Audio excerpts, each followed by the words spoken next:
Ang Pilipinas ay isang archipelago na may higit sa 700 isla na napapalibutan ng malawak na karagatan.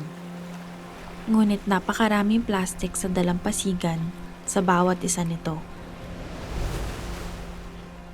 Nalulunod ang mga malalayong komunidad at probinsya sa mga problemang hindi nila sanhi. Sumasama ang mga basura sa agos ng tubig. Pinapalibutan ang mga bakawan at bumabara sa mga creek. Ngunit sa iilang lugar, may simpleng pag-unlad na nangyayari. Pinapangunahan ng mga taong hindi sumusuko. Ordinaryong mamamayan na gumagawa ng ekstraordinaryong mga bagay.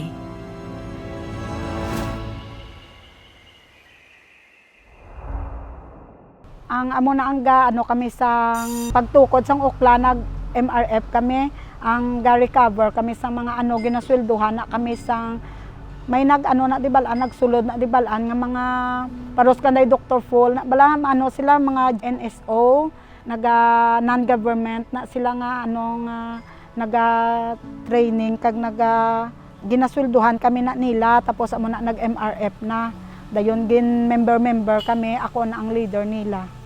Ang Oklaya may member na diya ang open dam ya maskin sin-o lang da masulod.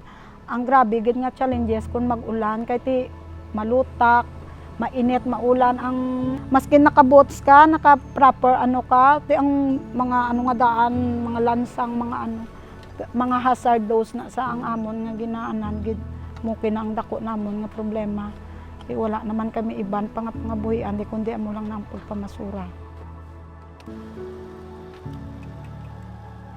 Ma-close na gid ti wala gid kami na sang iban kay amo man lang nibi ang amo na balaan. Nakabulig kay ti maskin papano ma'am ang 5 ko ka bata maskin sa senior high lang nakagraduate sa UI. Ti at least ko maskin papano hindi maparusamon akon bata nga mamasura amo gina maskin papano daw wala bala sila nagsunod sa amon nga mag-asawa nga pamasura halin sang una pamasura ang amon ginbuhi sila nakagraduate sila maskin papano lang sa nakatapos sa may kag nakaubra sang hindi pamasura. Actually sa pagkadako gid kay ti kumbaga nahimo na nga livelihood sang tawo no. Nang may maski mo lang ba ko sila maski sa basurahan na kamo makapatapos kamo sang kabataan niyo.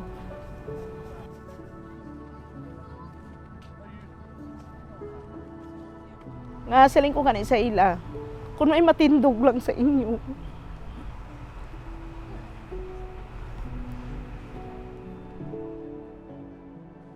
Sa labas ng dump site, may kakaibang pag-unlad ang nagaganap.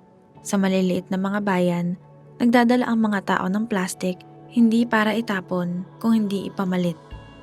Taong 2017 nang inilunsad ng Bayan ng Magallanes ang programang Plastic Palit Bigas Program kung saan ito ay nagmula sa inisyatibo na maturuan ang ating mga mamamayan ng tamang pagsisegregate ng basura.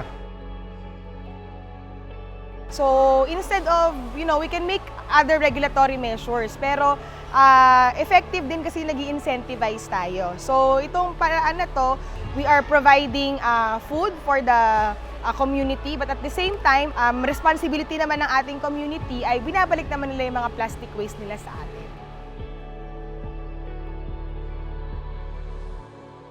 Tapos ang pamilya namin yung mga pamilya namin kami ay bali 10 kami mag-anak, di 8 yung iba ay 8 yung anak. Nakakatulong, malaking tulong.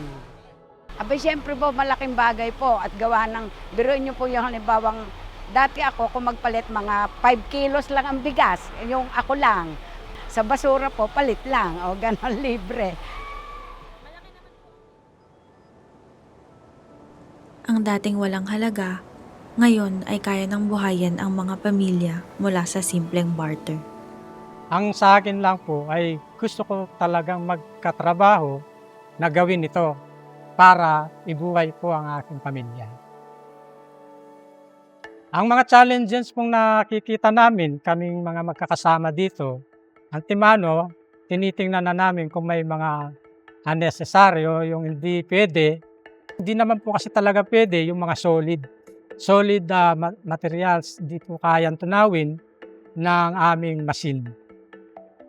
Ang ano lang sa amin, challenges, siyempre mainit yung produkto, kaya talagang pagtiisan namin. May pamilya rin sila para may matustos sila sa panggagamitin nila sa kanilang pamilya. Una, yung mga nasa estero na mga pinagbalutan, plastic, etc. Pwede po nilang kunin yun at dito pwedeng gawin natin siyang eco-board. Maraming produkto pang magagawa kasi prove na po dahil maraming mga walk-in at saka mga customer na kaming pumapasok na umu-order sila ng marami. Kung tawagin nila ay plywood, sa atin po ay eco-board. Siksik ang laman. Siksik siya, compact ang board namin. Kasi I also understand dahil we know that these are all rejected plastic parts, iba't ibang component. So the reason why maybe the result of the making of the eco board is somewhat mapapansin mo yung kanyang hindi siya consistent. Which is, I believe and understand that there's also a way on how we could further improve these things.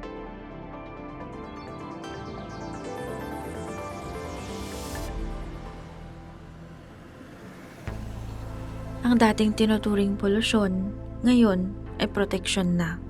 Simbolo ng kung ang mga basura ay mabigyan ng gamit, kayang magbalik sa mga komunidad na pinanggalingan nito.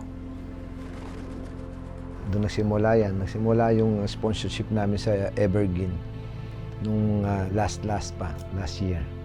Yung gusto naming maatim na bangka, hindi siya mauga, hindi siya gumagalaw. Imagine nyo, dati, meron na kami mga roof, pero ngayon napagaang. Ngayon, yung recyclable na mga plastic ay mapapakinabangan na, lalo na po sa community. Hindi lang sa community, sa city, saka sa environment.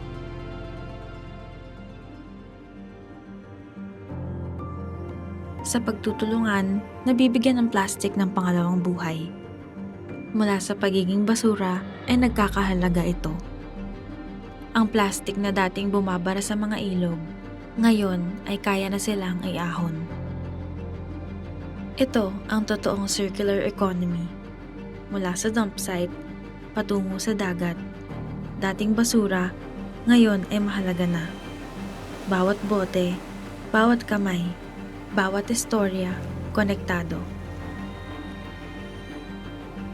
The loop is local, at ang impact global.